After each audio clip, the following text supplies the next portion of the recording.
be a moral problem. You would still get exactly what you agreed to. But someone out there is producing money that is just looting every dollar that's out there. Okay? It creates an environment like we have today. We're running that giant debt. And we are going to market every Monday and selling new T-bills to keep supporting that and to cover any additional spending of the government and interest on that. Well, the world has got some pretty smart people like you guys. One day I'll say, hey, I want to put you invest in something that has a 4% yield. You say, well, what's the inflation rate? Oh, it's 4%. So it's free. So you think you want me to give you my money for free? Oh, and then I have to pay taxes on it. Weird, no. And the whole world is slowly coming to the realization that buying future paid IOUs you guys are going to pay for and your robots. That's going to be true. Your robots are going to pay anything. Okay, got it? You're running into the Ponzi scheme. Your robots are not going to pay your Social Security taxes. Anyway, so to attract the money, they have to keep raising what the Fed pays for money. Last month and this month, they made the decision to lower the interest rates 0.25% each month. Cool. Except that makes the U.S. government's money, IOUs, worth less. And translated, that means the dollar's worth less. And so we find all the really smart kids going out, and instead of buying dollars, they're buying gold or Bitcoin. Now, I want you to know how unfun it is to Bitcoin. It is not fun. 80 cents you made you guys draw your dollars? Mm-hmm. Okay. The most amazing thing in life is we've been able to create paper and have people accept it for cars. It's so fun.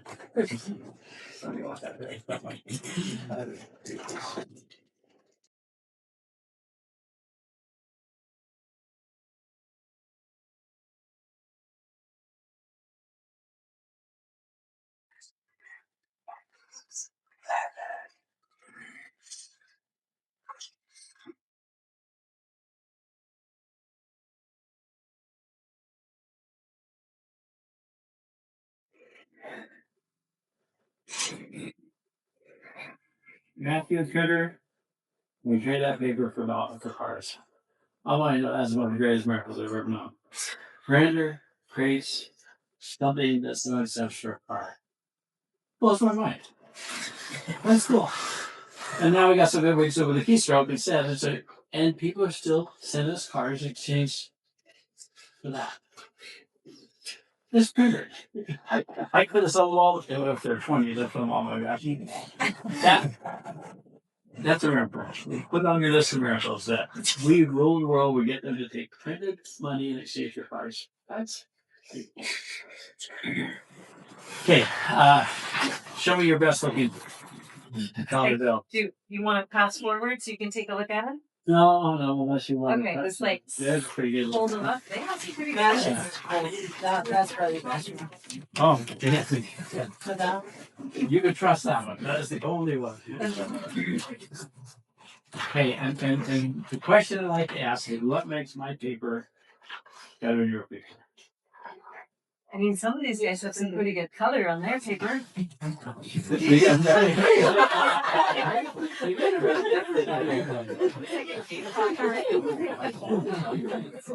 The European Union came up, they threw away all their own money and came up and consolidated 15 countries, and they have free it on their money. But here we have our pictures, and they'll see if you can trade them in for cars. Yeah. Funny enough, someone can give you a car. So they will buy it. And it's not because it has a picture of a pyramid, or even this treasury symbol of the United States, or this handsome gentleman, the father of our country. What makes my paper worth more than your paper? Legal tender for all debts, public and private. That is why. It's a little fine print right here that says, this note is legal tender for all debts, public and private. Which means if I owe you anything, I can give you my paper and you have to pay it. And more than that, my number 2 creditor in the whole world is the United States government. And you know who is happy to take their money back? The United States. 250 work days a day. So you got 10,000 work days. If you haven't done your homework by the 40th year, you're going to work another 10 years. But 40 years, let's say you got 10,000 days. Today you're going to burn one of those.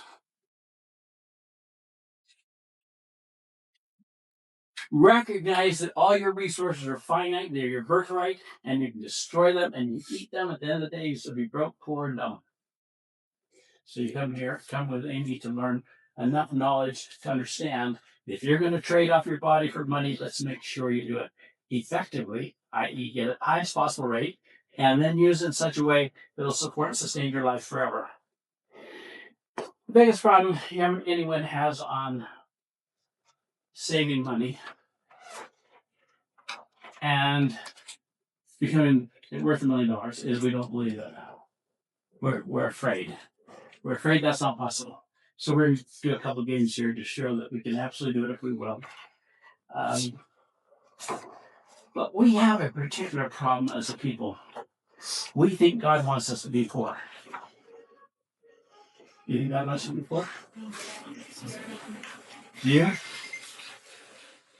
We should be careful. Our traditions suggest that you have got to be poor to be humble.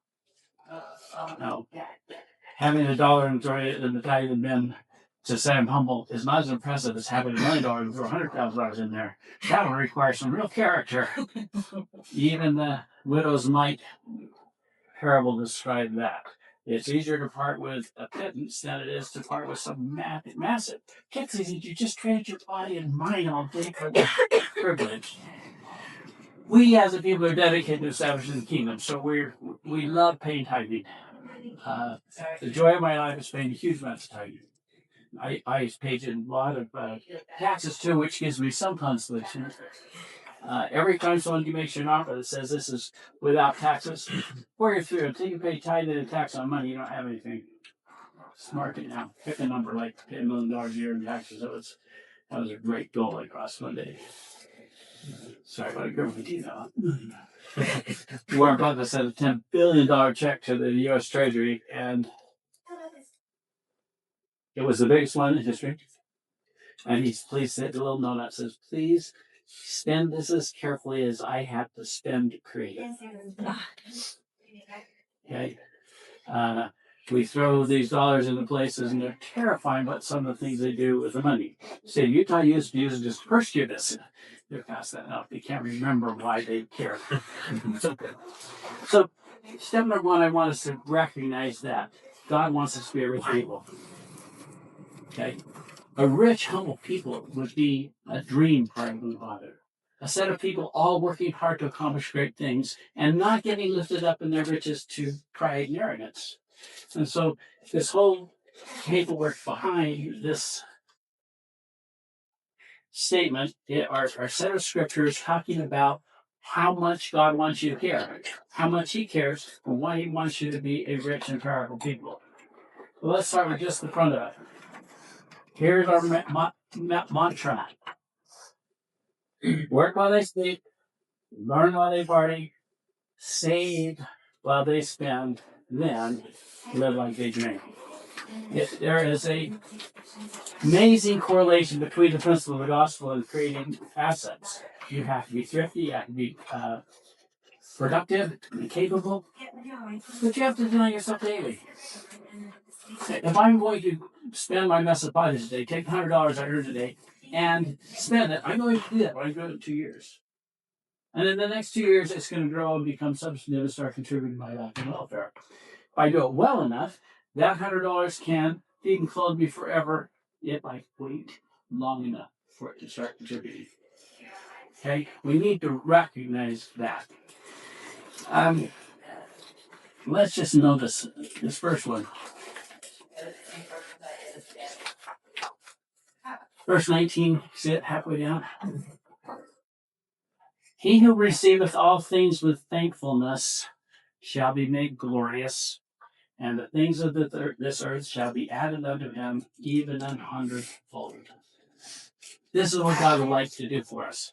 Until he says, but beware of pride, like the Lamanites and Nephites of old when they got wealthy, they forgot God. The law of tithing is kind of cool because it makes sure every single time you get a check, the first piece goes to God. You don't forget God. It's kind of neat. It just keeps us well focused.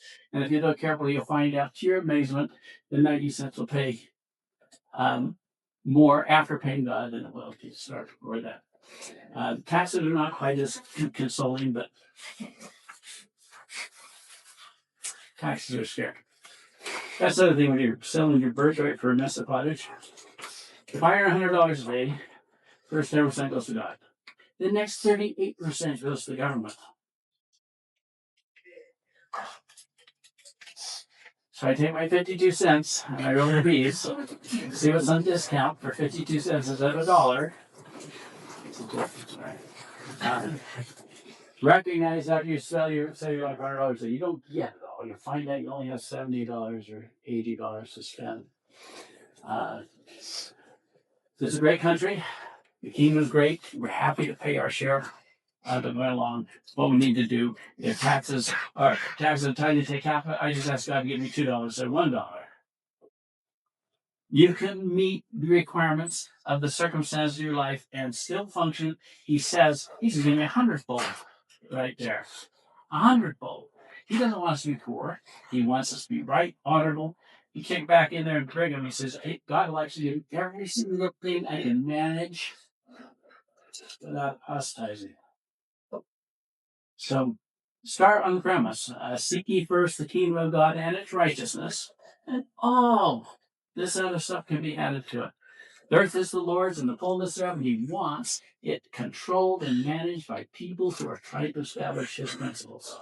And that's us. And we're supposed to do it. We're supposed to do it carefully. We're supposed to be wise and diligent in doing that. Okay, so the first thing we need to do is get over this hang-up that God wants your core. That's what all the pages are right there. It doesn't say God wants your core. It says he wants you rich and wonderful. There's one more page here. She, of course, we're on the wrong side, but it's just an exercise to see if you guys can follow instructions. So everybody take this one out.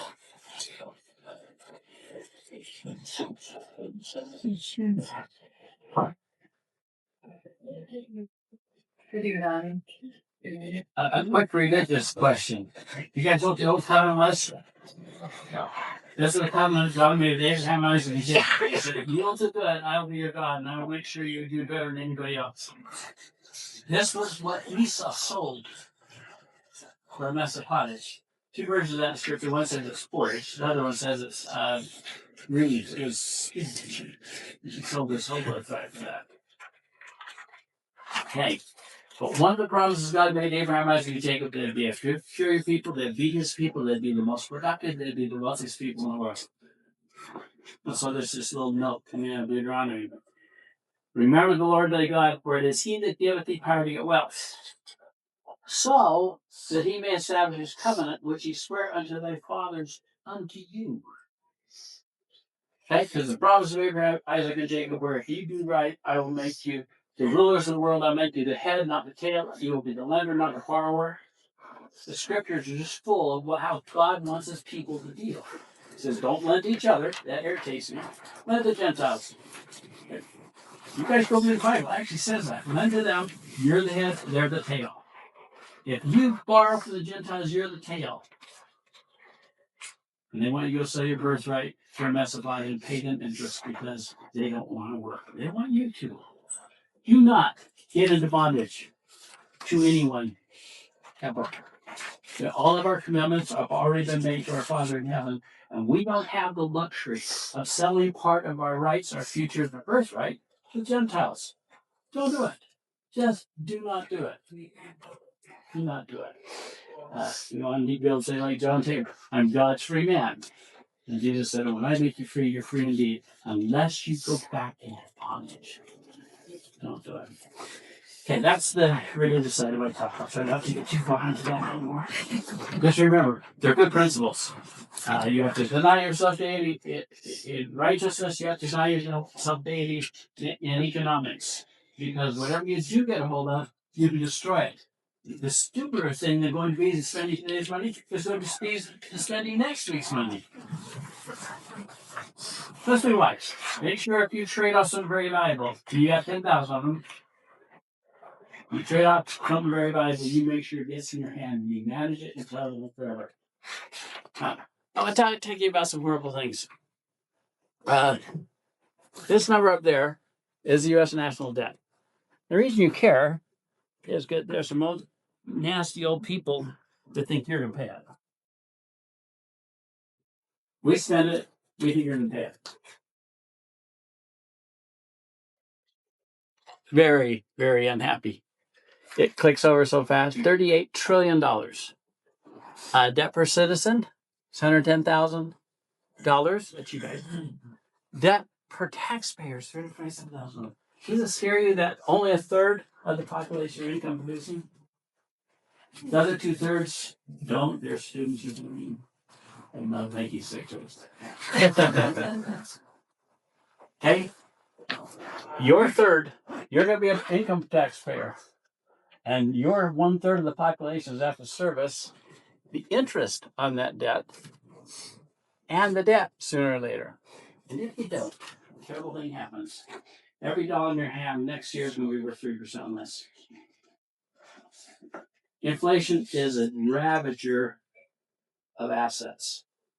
You have a dollar bill in your hand, you work hard for it, you sold it so for today. You wouldn't dream of doing it for $97. Take your $100, you put it on your mattress, and next year you pull out, so here's $97.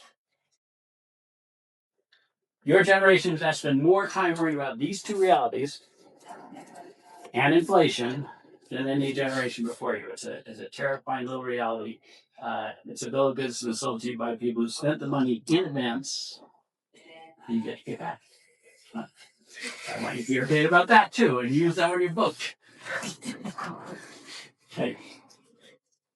Again, inflation is terrible. Why would we allow the government to spend money, your future money, on credit rather than make us pay for it to go along? These won't let you do that. If you borrow next year money, my kids will pay back. I'll tell you the worst part about this is these are the income levels and full-time workers. Okay. Ignore that one. Okay, this is the workforce. 163 million people. In 2000, there were 164 million people.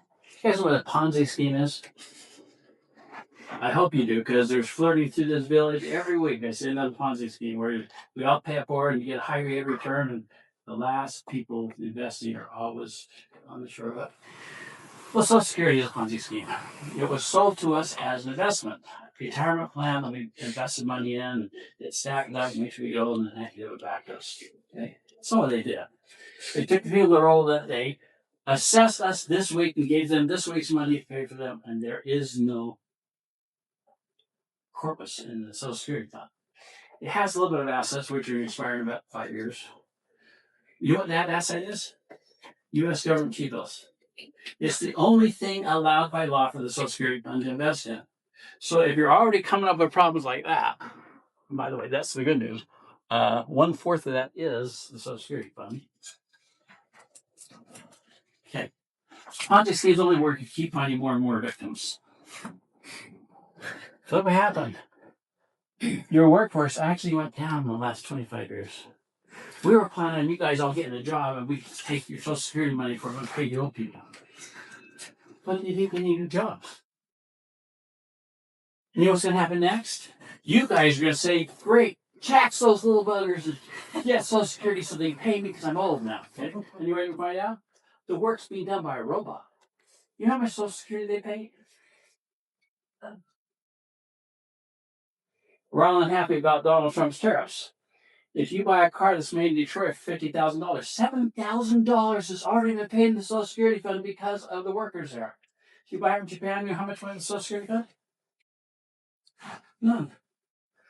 If you can run this Ponzi scheme, you better keep that number going up. You better keep the income level going up. You better keep the maximum tax, the Social Security tax on income going up. And you better make sure that if you buy anything locally, it pays the Social Security fund instead of something that comes to the country paying for someone else's Social Security fund or no Social Security fund. Watch out. You are the bottom end of a bad Ponzi scheme. You can't do a lot about it, except you better know full well. Social Security is so ingrained in they've been lying to us for generations now, so we're going to make sure that happens. Even we have to just take it straight out of the deficit, and every time we do it subtracts value from every single dollar in existence. In the old days, we ruled the world. It was funny. We were printing money and sending out, never sent us cars. We were made a piece of paper, never sent us cars. That was a lot of work, so we started doing just a keystroke and then send us cars. This is weird to me. I'll just keep peddling this money. And every time we had inflation, you know who paid for it?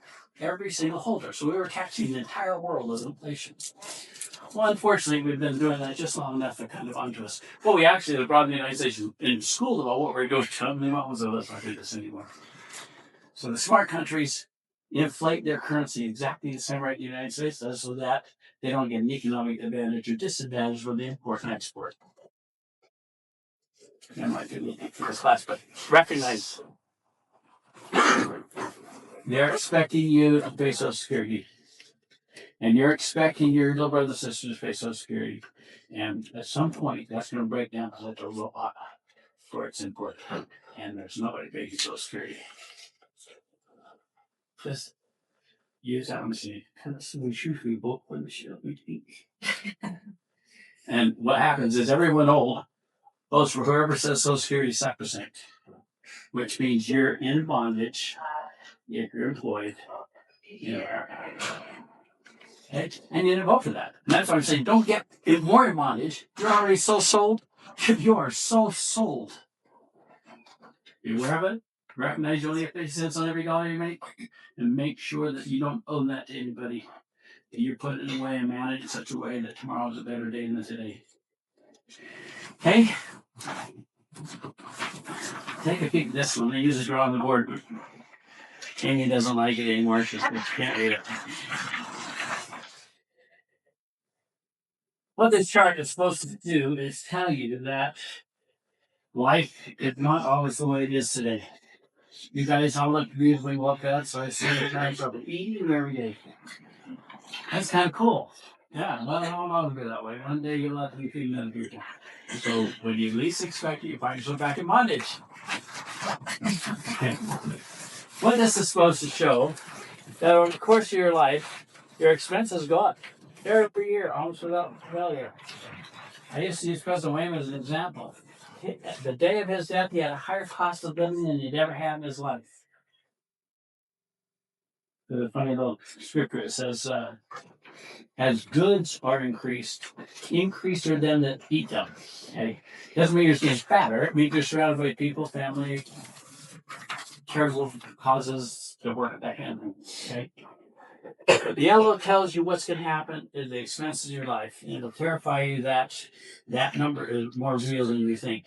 20 years ago, Social Security published a number that says it costs $330,000 to die.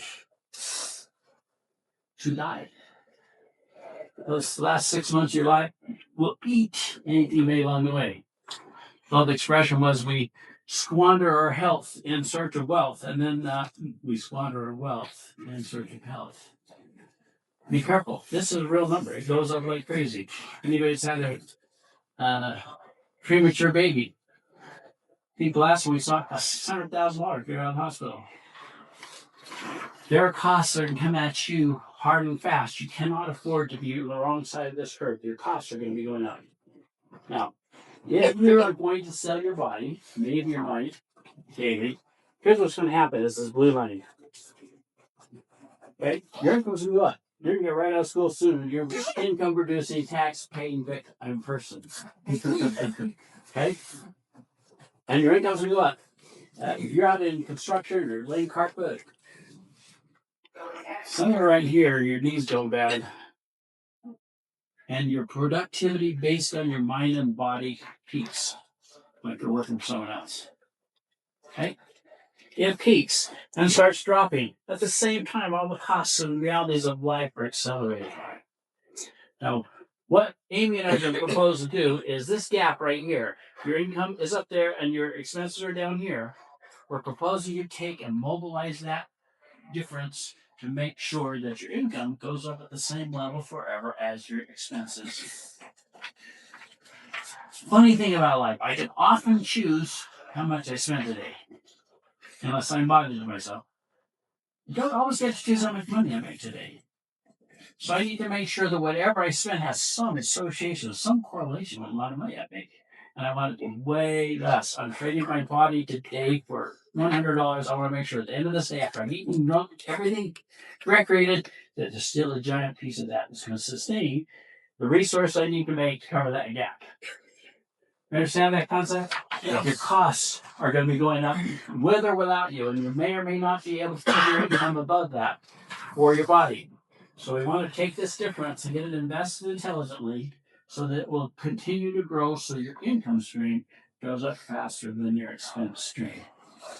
And Amy will give you all kinds of pointers on how to do that. I'll give you a couple. Okay? This should be worse than this little goblin Halloween cake you're getting. That little gap is all you got to fix that. Okay? Why is anchor? You gotta deal with that spot. It must make or break the rest of your life.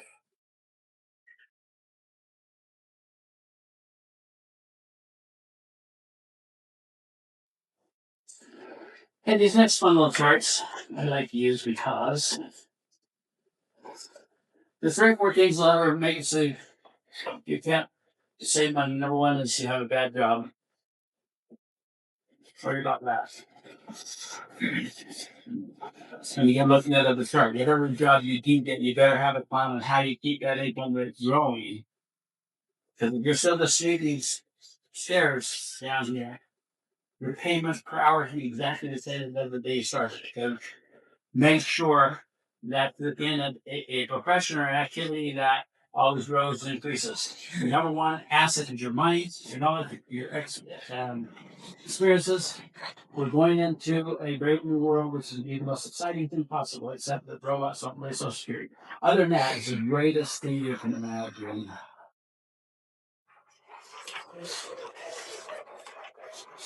We have some interesting prognosticators trying to describe what that future is going to look like. They're saying we'll only work 2 days a week. It's not how humans work. We're going to work 5 or 7 days a week still.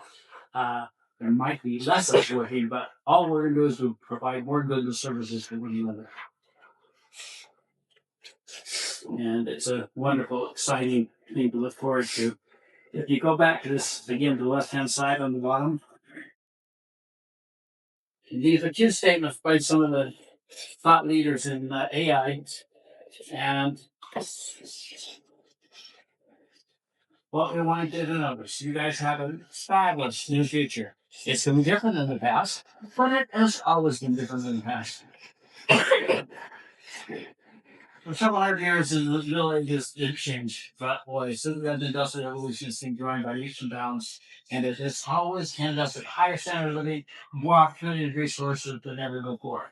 And here are 2 of the thought leaders, Jeff Bezos and David Solomon, which is only SaaS CEO, says AI won't destroy human jobs. Yes, job function will change, but I'm excited about it. You can read those at your leisure, but you need to know you're going into a fun new world.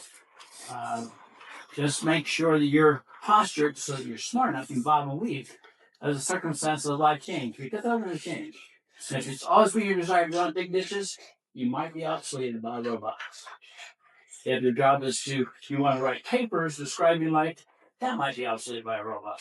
But if it has anything to do real world things with one another with humans, robots are going to fall short of the expectations of the great AI people. Okay, be wise, be intelligent, be bright. Get any technology that comes along, use it hard, and be the master of it. Because some of the less happy people in AI say you can become a slave to it. Now, robots don't have the same set of emotions we do. And slavery, if AI ever inflicts slavery on you, it will not be because of a computer chip, but because some government or some set of businesses want to enslave you. Remember rule number 1? Everyone wants to enslave you? They do. They want you in bondage. They want your body, they want your life, they want your time, they want your affections. And your mission Stand tall, watch with interest, let those things sweep back and forth over land, and you not be caught in bondage, because all of us are going to be trying to get you in bondage. But do read that. It's a brave new world, nothing scary. Nothing insurmountable in it. It's a set of tools that you should see how we used to have to do this without cell phones. Yeah. Cell phones certainly make it seem to be more leisurely, I guess, but it certainly made real world work easier. Hey, a great job is an important thing to do. A great job in the future is an important thing to do. Recognize the things that keep that from happening, from creating an asset. Is your gross income, which you agree to come work for, compared to the check I give you back. Taxes takes a piece out of that, and so all your projections have to be compromised. If you take the $100 bill and stick it under your blanket for a year and come back out, you find out it's worth less. So you actually a year ago worked for less money than you thought. Inflation's real. You got to factor every decision you make. Tax and inflation are way up on the list of sad things that will keep you from creating a giant asset. We need to decide why we want to be rich. We do want to be rich, right? Yeah. Yes. It's not so we don't have to work. It's so we have fun when we work. Capacity is why you want to be rich. If I have to go to work today to pay yesterday's bills at a bad job that I don't enjoy, that is drudgery, might be slavery. What I want to do is have enough resources I do things that are wildly productive, that are fun. I get up every morning and say, okay, I need to go build a house over there. And I have to be smart enough to build it in a place I can turn around and sell it at a gain and go on to the next activity. That to me is fun. Hate to be in the drudgery of having to do yesterday's work to pay yesterday's bills today. That feels really, really bad. So to me, the reason you want assets and capacity is for capacity. If you want to be able to do those things that bring you joy, happiness, are wildly productive, and tend towards the goals you have in life. Everything I do, at the end of the day, when I harvest, I finally bring it home and I say, I make sure the design is bigger, better, stronger, and more resources. And that gives me joy. So I want capacity, and I want choice. I want to not pre-committed it so that today I can make a decision that gives me joy. Go down here, and Richard, we're funding house after house down there. It gives me joy to make sure that the assets that we've been able to mobilize are being used to establish what I consider the finest place on earth. Okay? So think through what your desires are in life, and you really, truly want to have enough resources, you have choices. You're not in bondage, you're not being manipulated for our soul bill of goods, though. In terms of actually doing things, I have a couple of charts here that are kind of fun. Go to the second one for a minute. That's the one with these staples on it.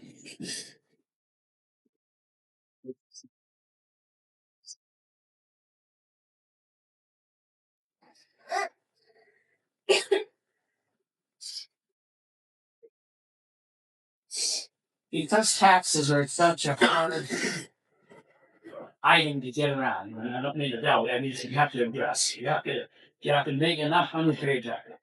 But what you're trying to do is have a big piece of your income going into your future. You have a little thing called a Roth IRA. And you can take a certain percent of your income and put it into a Roth IRA. And that money will grow without taxes.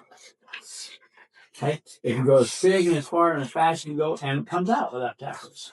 Recognize it's a little bit of a Ponzi scheme too, because before you're through, that's going to come out of it. But start with that. Start with the IRA. Roth IRA is wonderful because every dollar you put into it accrues without the effect of taxes. If you do it, you just make $100 and put it in a savings account, they pay a 4% yield, so you have $4. The $4 is taxable. Okay? Tax and inflation are the enemy here. And the Roth contribution is cute because it dodges the tax on future earnings on that Roth. So we're saying, how effective would it be to contribute to a Roth at the maximum rate? And what this chart shows,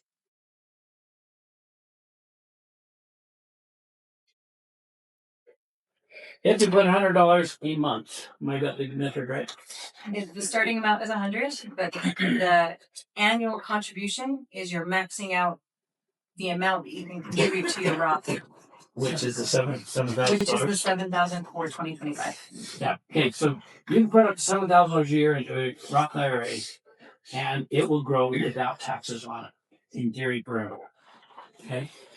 So if I were doing this without that, I'd have to go back to the tax bracket out every year to reduce the growth. But in the Roth IRA, the growth is not taxed. So we just separate out our problems, take one of the big elements out of the room.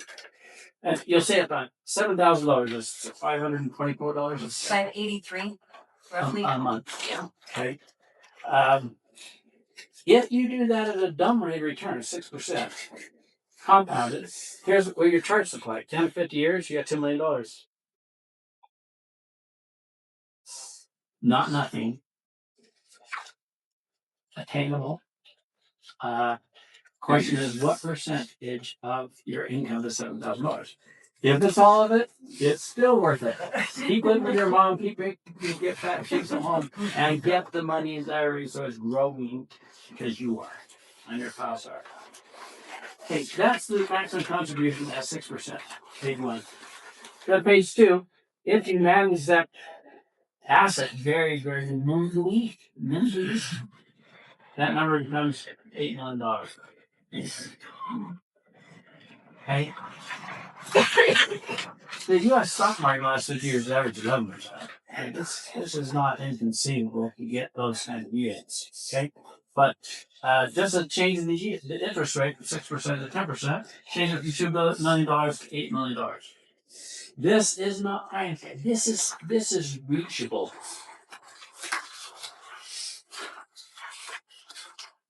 I'd like to do this in easier now.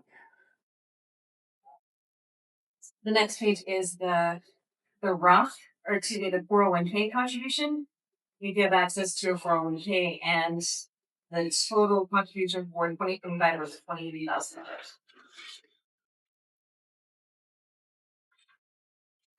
You did a really good job for this one. You would have to, yes. Better than me. You actually got job as good as Amy to get that one. And if you notice, a 401k is slightly different than the Roth, but it has the same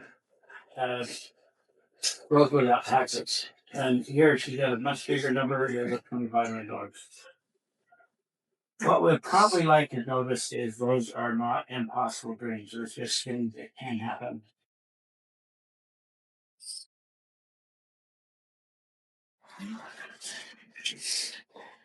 And then we'll see on the back page. Max out both saving vehicles at 6% is almost $9 million. Max out both savings at 10%. $5 million.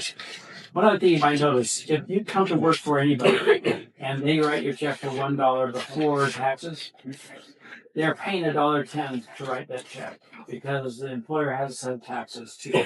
You take the dollar and you find out it's not $1, it's only 87 cents. And you look at it and see it's total money. It's Social Security, SUTA.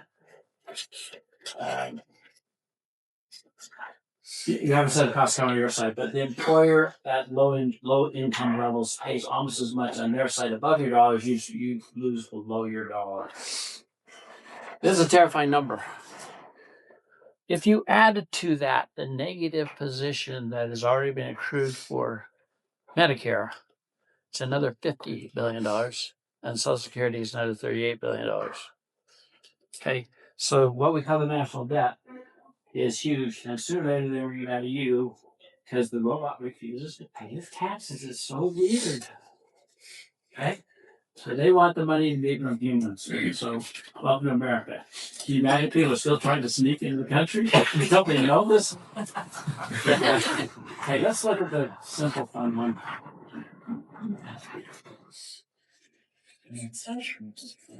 First one I'd like to see. This is it. Okay.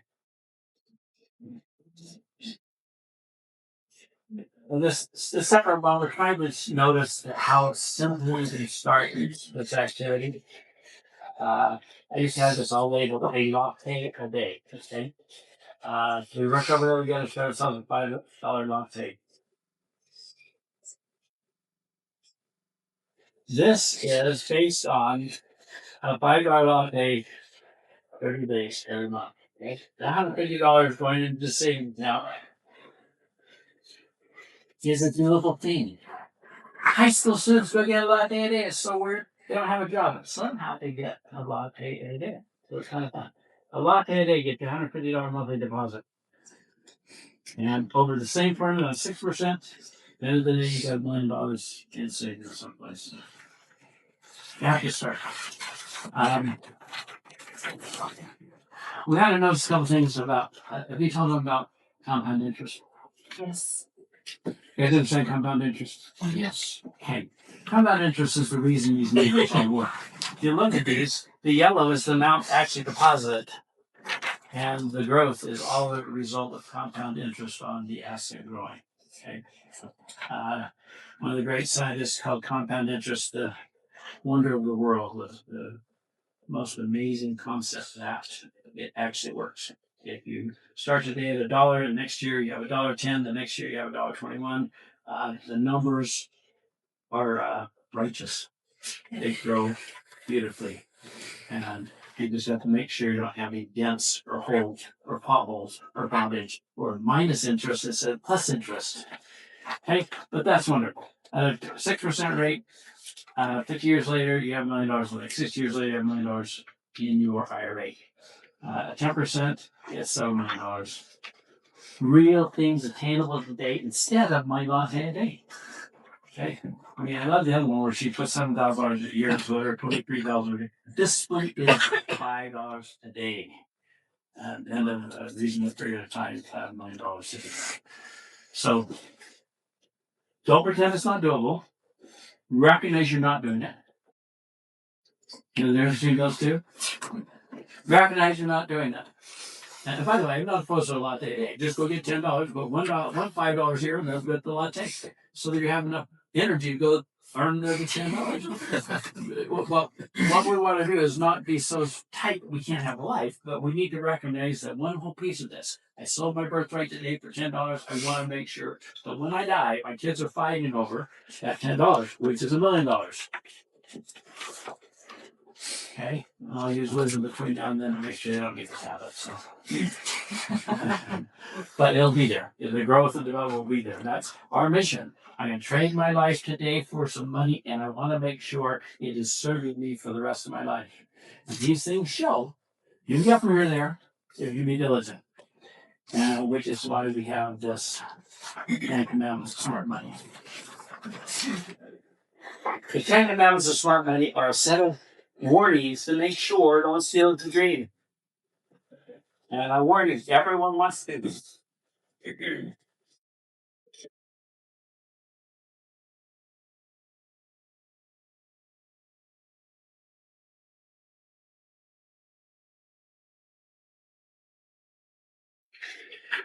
So the whole concept is fighting the Ten Commandments. To stay financially secure, carve these guidelines in stone. Moses came down with a rock with some commandments in it. He said, that's how you should treat these. It's not negotiable.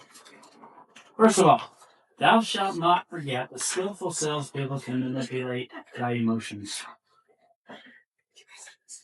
I haven't run into that yet very much. Go watch that, how they upgrade you from a regular coffee to a latte. Okay, thou shalt not buy an investment before completely understanding it.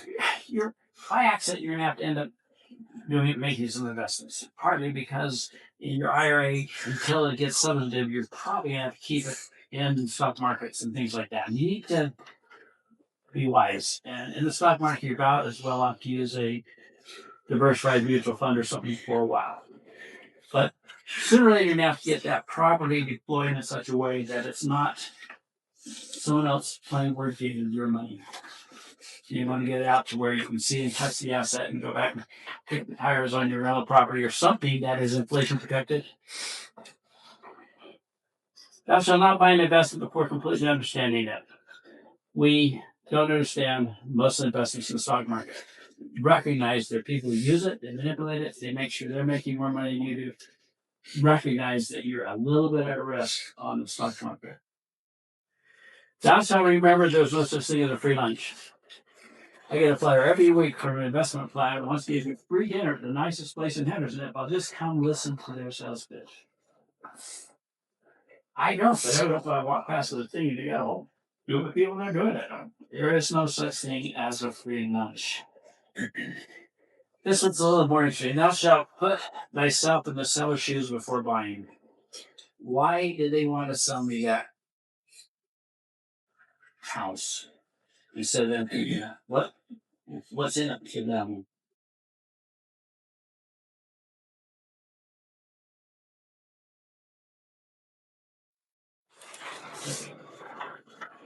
Number 5, here's where being a little humble comes in.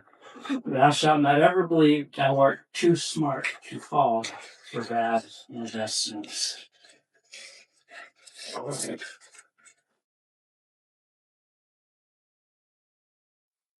Number 6, thou shalt not accept the stated word, but instead always get it in writing. That's the best you can do, but there's so many contracts that are worthless. You just got to start with making sure the deal is understood by the parties involved. Be really careful.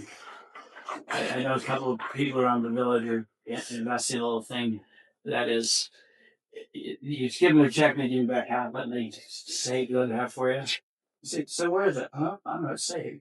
But no, where is it? And you can't the bank say, well, saved. Okay. There's one person on this planet you can trust with your money, and that's you. Unless you're stupid. And you're stupid. It's what he says when these things come out and say you're stupid. Be careful. You got to get in the morning and defend it.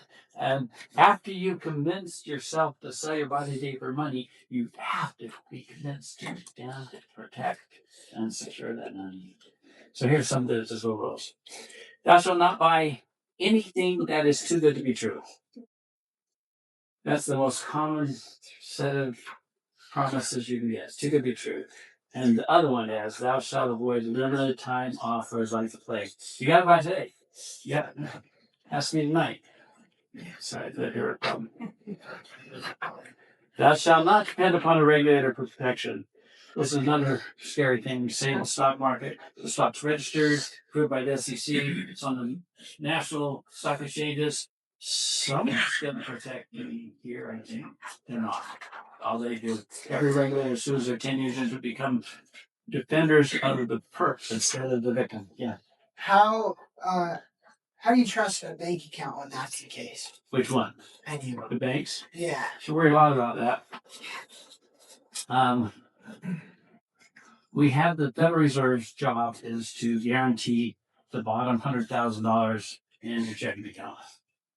And that buys you a little bit because it means they look on their books and make sure they're good order and they're often not. But when the crisis comes, they typically will take your bank and merge it to somebody that's still strong enough to guarantee you won't lose the first 100,000. For 101,000, that works out. Used to be 40, they took it up at 250 again.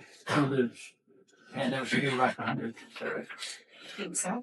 And credit unions were scary, so they gave them a credit union equivalent to that. That's not what you have to worry about most of the bank, up to $100,000. You should worry about yourself if you have over $100,000 sitting in a bank, unless it's a gigantic transaction, you have to have that much in there. For all is at risk. Every institution is liable to fail. First 100,000, at least the FDIC will put your IOU in that pile right there. That's not what we should worry about most. Fraud, someone coming and taking the money out of your account. Amazing if they're still doing scams right now, that they get to do that. She'll give you all the warnings about what to not put online, what to put online. Be careful. If you ever sell your body, your birthright, for something, make sure it's yours, it's secured, and none of us got the other. Okay? And the last commandment, thou shalt not forget that people wish to separate thee from thy money. Okay? And it comes along and says, I get you 30% yield or I double your money in 12 months. That's too good to be true. Okay? No yield, no project, any of this will yield on 100% a year. A little more must do with to make a giant change in value if they do that, but they're not going to create swing future. Okay, so put that in your treasure of truth right next to your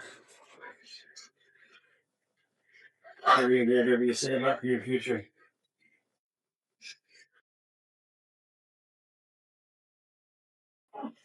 Okay, we'll talk a little bit more about inflation and money.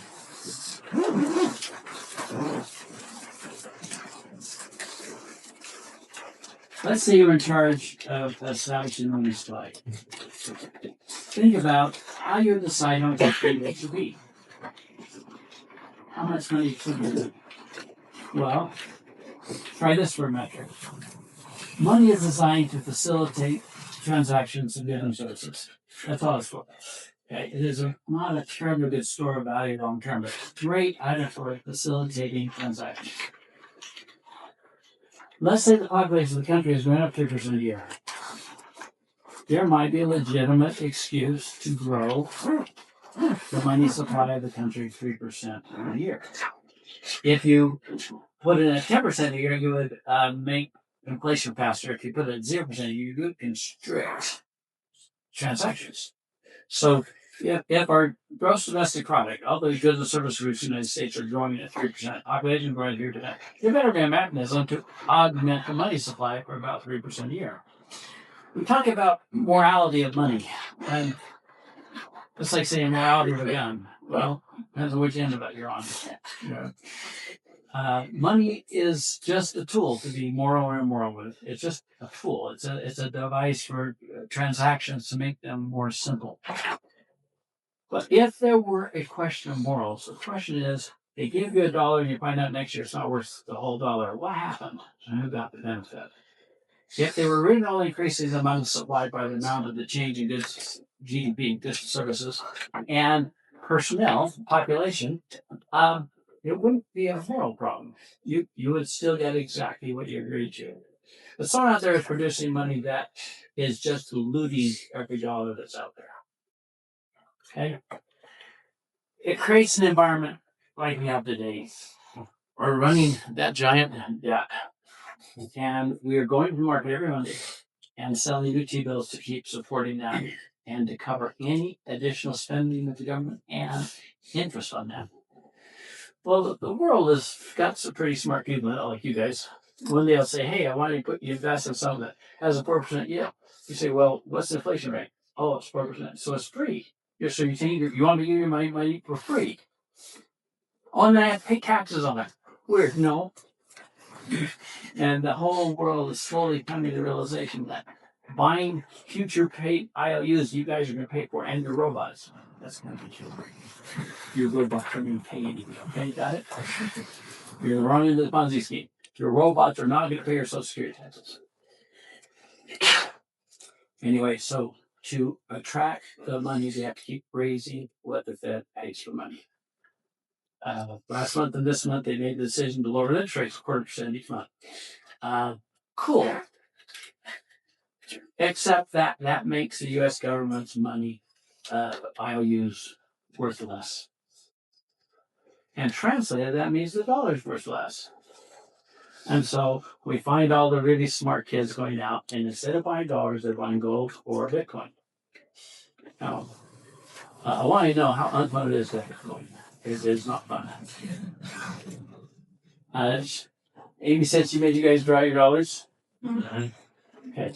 The most amazing thing in life is we've been able to create paper and have people accept it for ours. It's so fun.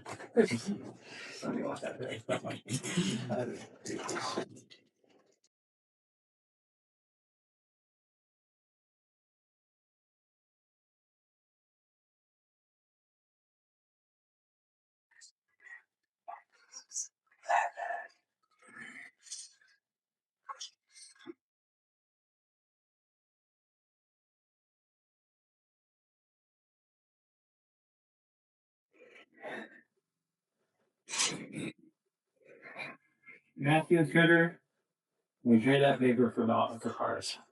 I want to know that's one of the greatest miracles I've ever known. printer creates something that's not acceptable for a car. Blows my mind. That's cool. And now we got some good ways over the keystroke instead. And people are still sending us cars in exchange for that. This printer. I could have sold them all if they're 20, that's them all my gosh. That's a miracle. Put on your list of miracles that we rule the world, we get them to take printed money in exchange for cars. That's okay. Show me your best looking dollar bill. Do you want to pass forward so you can take a look at it? No, unless you want. Okay, it's like That's pretty good. hold them up. They must be pretty good. That's probably the best one. Oh, yeah. Put that. You can trust that one. That is the only one. Okay, and the question I like to ask is, what makes my paper better than your paper? I mean, some of these guys have some pretty good color on their paper.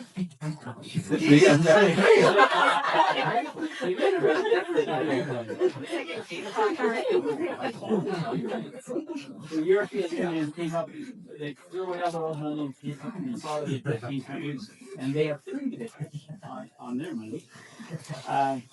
But here we have our pictures. And they'll see if you can trade them in for cars. Yeah. Funny enough, some can give you a car. But they will mind. And it's not because it has a picture of a pyramid, or even this treasury symbol of the United States, or this handsome gentleman, the father of our country. What makes my paper worth more than your paper? Legal tender for all debts, public and private. That is why. It's a little fine print right here that says, this note is legal tender for all debts, public and private. Which means if I owe you anything, I can give you my paper and you have to take it. And more than that, my number 2 creditor in the whole world is the United States government. And you know who is happy to take their money back? The United States government. Okay? By putting that little statement on there, it makes mine have value and yours does not, except the quality of your artwork, of course. Okay?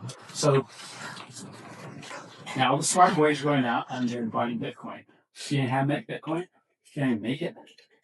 You take a power grid like that, you burn it into nothing, and it prints out a number. You know what that's worth? Whatever anyone still going to pay for it. All you've done is destroy the economy and destroy the power grid and come up with a number. It doesn't say this on it. It is no more valuable than that piece of paper you just put your name on it. Tell someone stupid enough to take it. Okay? If you brought me $1 million of Bitcoin and said I won't buy your house, I would only on one condition. And that is if I went over to my concrete guys and my asphalt guys and said, if you want this $1 million of Bitcoin, I'll step aside. I'll sell you the house. You trade it in for Bitcoin. Because it has no intrinsic value. It has no redemption. Now, let's compare that to gold.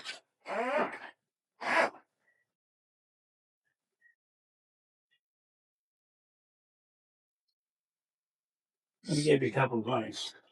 I sit around. Watch where those goes in flood. Okay, I was just gonna say there's a gold chart for you on the TV if you want. Okay, I do. Oh, I think some gold. That one's plastic. Oh. Very, very, very, very pretty. Is platinum more expensive than gold? Today, I'll bet it's not. Up on the top banner in the black, platinum is 1,593 versus gold Yeah, 3,900. it's supposed to be twice as much as gold, but people do some really crazy things. How does the debasement trade? People are going to gold and Bitcoins instead of dollars because of that little $38 trillion problem out there. But that's beautiful. Keeping that little case, it's classic. But this is the price of gold. Can you go back farther than that? Yes. We're okay here for a minute. Okay. How far back does all go? I can go. Gosh. Pre-2000s, 1996. See what it looks like. Yeah, there we go. Okay, my dollar bill says the government has to take my money back or any money out of it. It says you have to take my paper money for any money out of your phone. Right? Well, since not everyone believes that, sooner or later they want to trade in all the money that the government accepts and goes for gold. I didn't notice what countries I gave the gold up. Can you see the gold? Who's that What from? country this was from? Who issued that?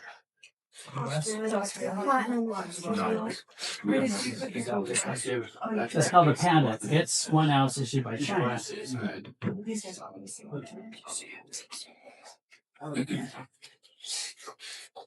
This was by the United States.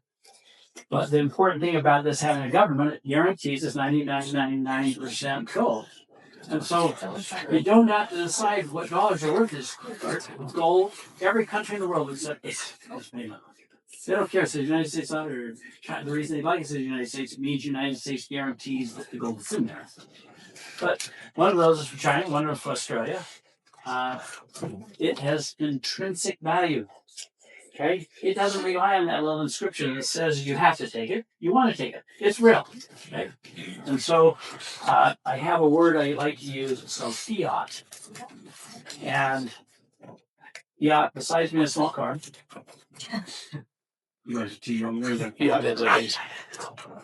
fiat currency means that paper has value because the government said it had value. This has value. Every government on earth will salute if you operate in this. It doesn't rely on someone's guarantee. It relies on the fact that it's gold. It has gone in value. I don't know what that actually says. $400 basically in '96. 2012, in the midst of some turmoil, it went up to 1,600. People are freaking out over the world. They're buying Bitcoin, which is stupid, and gold, which is smart. And it's run up $4,000 in the last year. So without doing anything, this, what we normally call a worthless asset, has gone up wildly from fear. Now, fear is a very unhappy place to make your real estate, your savings, your growth and development decisions, because nothing about this change in value except the people fearing it. And if you ever want to use it, you only have to trade it back in for dollars. Let's say that thing on it so everyone has to see it. Okay? Very pretty, very lovely. It has changed value. But you know what it actually means? It means the dollar went worth this much. So the dollar being the opposite of that. Okay? It means the dollar's gotten half in value. Not that the gold is not of value. Gold is a neat platform. The whole world, in all of history, has accepted as real money without reminding the government. Question on that? You ever get to see those coins? Did you just get a coin? This is American ones. They're not as pretty. Apparently, we're not as.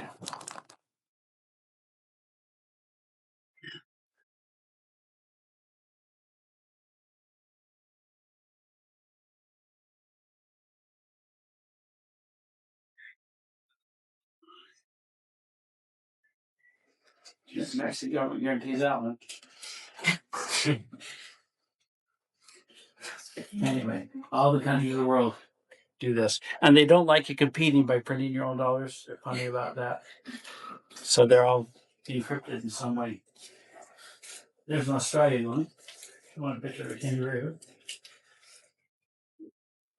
There's the Canadian maple leaf, if you didn't see one of those. And of course, Queen Elizabeth, because they're technically still in the Commonwealth country. And the U.S. ones, which are fairly homeland. But all of these from all corners of the world trade within $20 of each other. And they're all basically now worth $1,000. Okay? It's amazing. They're not relying on any government to guarantee their usefulness. You can take this anywhere on earth and trade them for goods and services. For US dollars, yeah.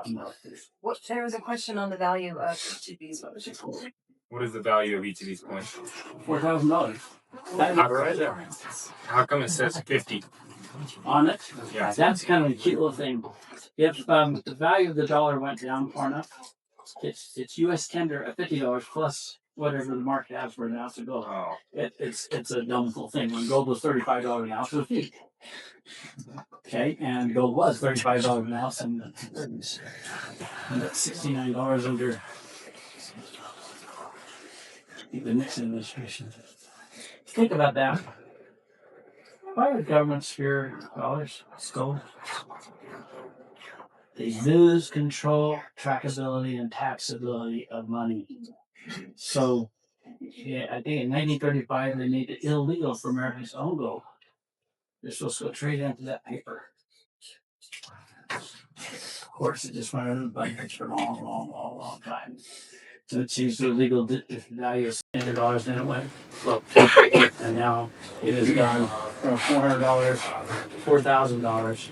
And and it's frustrating because it has no contribution to society except a stable place to preserve value. Okay? Magnificent intrinsic value as opposed to something that says President Trump said it has value and he'll take it. Okay, that's good. Okay, I buy that. Till he's not my main person I want to send money to. I want to get most of those back. Can we pass them up to the front, please? In the old days, I somebody Give it up, Jenny, give it up. Check your pockets. I'm just kidding. we were doing a medley check here. The old days, platinum was worth twice as much as gold. Gold was worth 30 times as much as silver. And this international fair trade has undone that. Platinum and silver were both because they're usable, they're industrial used metals. Gold is a store of value that the whole world recognizes has. Okay? So that's the claim of Bitcoin too, but yeah, there's nobody that is required to do it. Be careful with Bitcoin. Be careful with Bitcoin and gold. It only is appreciated an asset compared to what you're paying for it with. The fact that you trade them for $4,000 is most interesting, but it's not guaranteed. It can go this way as much as that way. Be careful. We're looking for assets that grow, that increase with that interest rate. This went up because how you measure it went down in value, not because gold is more valuable or more useful. Careful. It's a wonderful thing. I'd rather have $4,000 not guaranteed by anybody in my pocket than $4,000 that the government promised to pay if they don't extract you guys from your robots. Okay?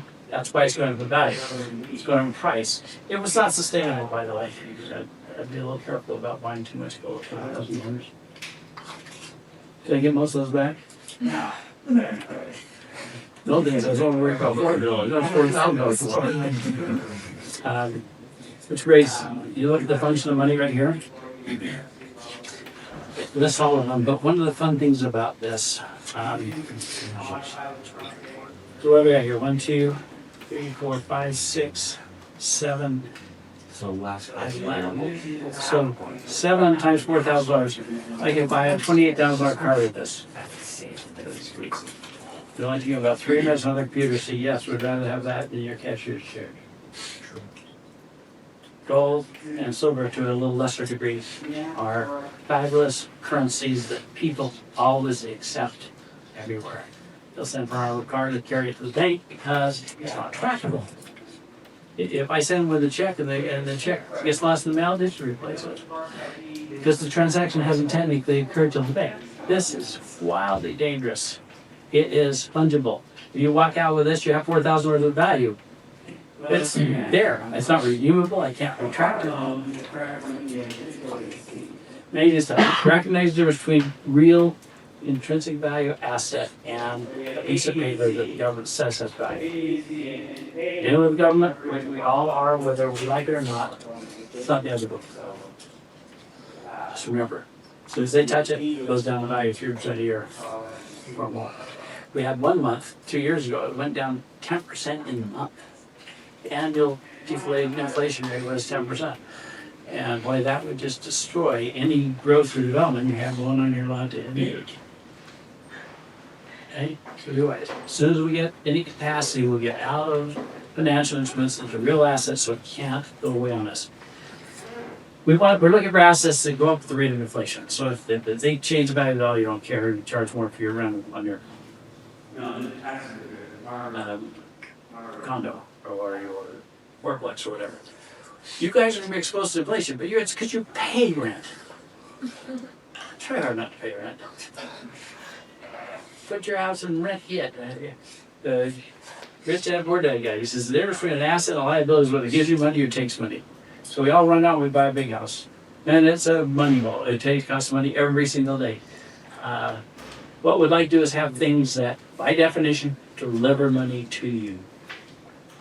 Okay, that's what we're looking for. And sometimes you have to be humble. Just deny yourself to 80 for a few years until the dollars are ahead of your expenses is a worthwhile goal.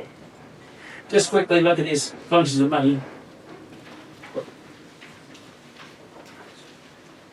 We take money for granted because it works so well.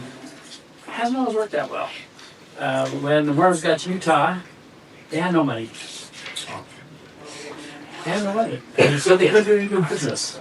We have an anecdotal account where the guy was going to a play. He took in his cow, he gave back 2 sheep and a chicken for change, you know. We love money because it's not part of the trend. It's too easy. So you do it. Okay? So what we don't want to do is be forced to barter.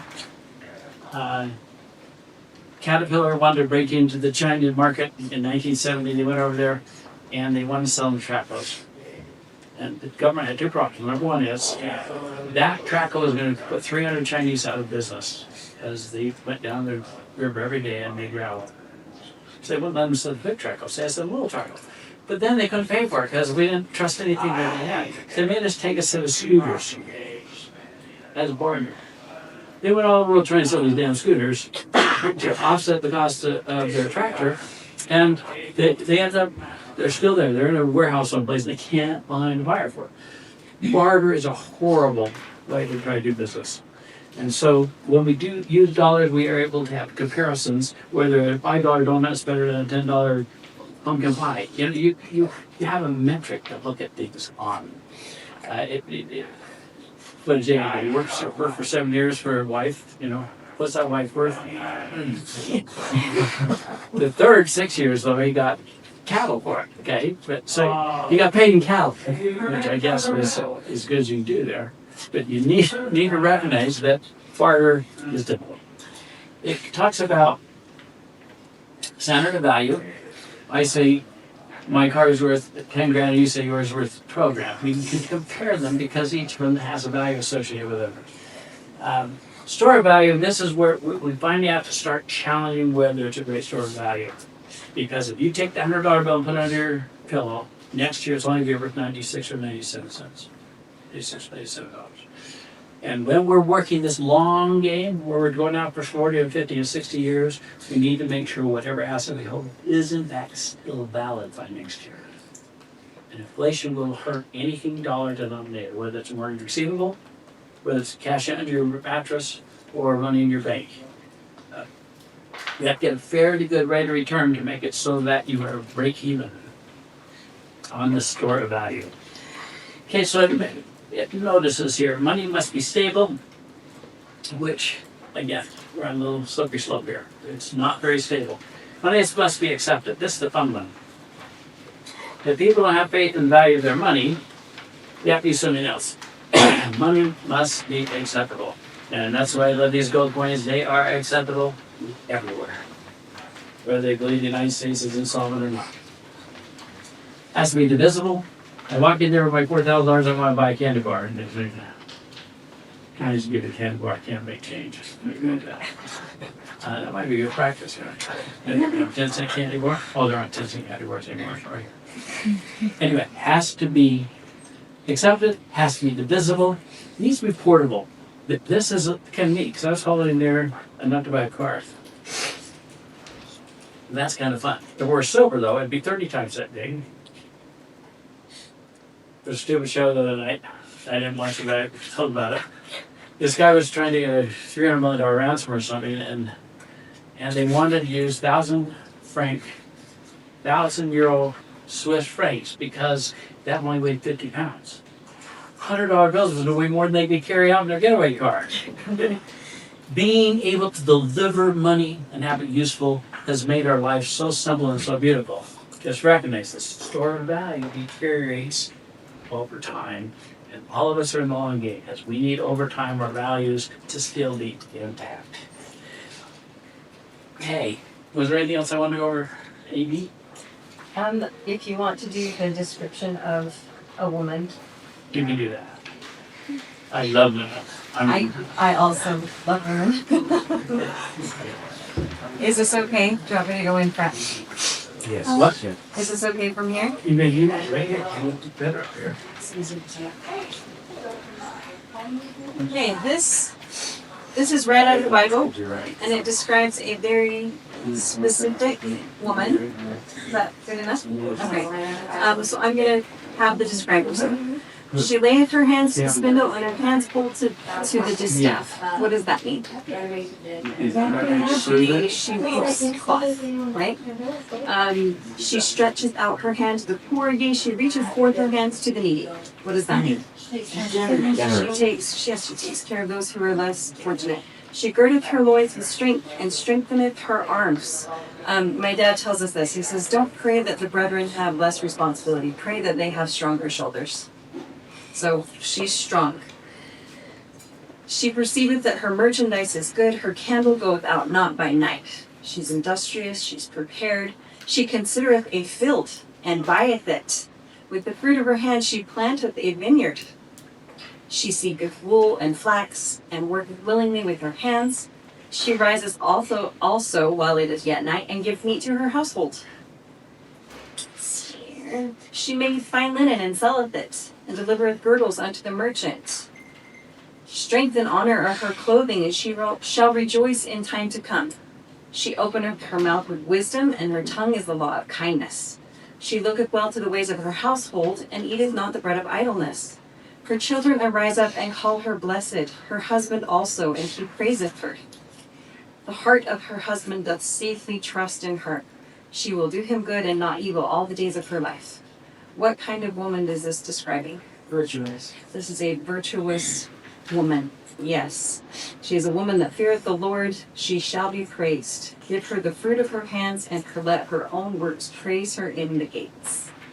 So a piece of that, the part of the virtue is industrious, effective, forward-thinking, doing great stuff. You ladies need to quit checking out of this responsibility. You do a better job of this. We've proven over and over women invest more effectively than men do. Partly we have one bad. I buy a stock for $10, it goes down to $5. Say, yay, I'm going to double down. Girls say, nope, I'm running. It's a bad trend.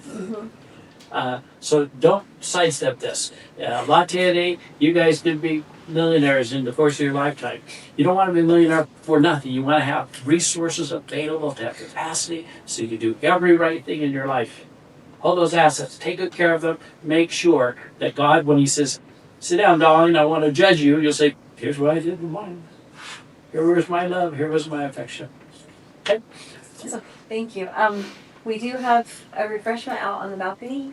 You want to go through that first door that you came in through my office out to that balcony, we will do that. Okay.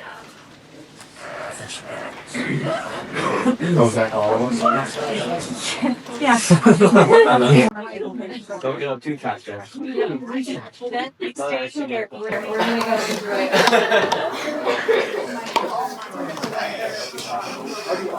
it.